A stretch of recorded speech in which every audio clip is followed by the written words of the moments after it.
আমি খুব দুঃখের সাথে বলছি, অনেক মাদ্রাসাতেও এরকম ঘটনা কিন্তু ঘটেছে। ঘটেছে না? কিসের অধিকারের কথা বলছে? কিসের নারী অধিকারের কথা বলছে? খালি ডিগ্রি সার্টিফিকেট অর্জন করতে পারলেই অধিকার হয়? আমার তো ইজ্জতই ঠিক থাকলো না, আমার অধিকার কোথায় থাকলো?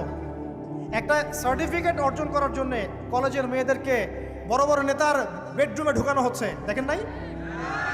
তো একটা সার্টিফিকেট অর্জন করতেই হবে আমাকে, নিজের ইজ্জত বিক্রি করে দিয়ে হলেও আমার সার্টিফিকেট অর্জন করতেই হবে। লাথি মারি এসব পড়াশোনার পিছনে, দরকার নেই আমার পড়াশোনা। হচ্ছে বাসায় এলাকায় এলাকায় মহিলা মাদ্রাসা করেন, মাদ্রাসায় মেয়েদেরকে পড়ান। আমি খুব দুঃখের সাথে বলছি, অনেক মাদ্রাসাতেও এরকম ঘটনা কিন্তু ঘটেছে। ঘটেছে না?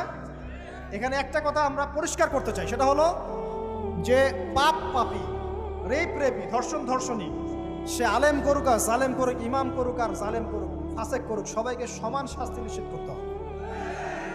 আর শাস্তি হবে দৃষ্টান্তমূলক, যেন আরো 10 জন দেখে শিক্ষা নেয়।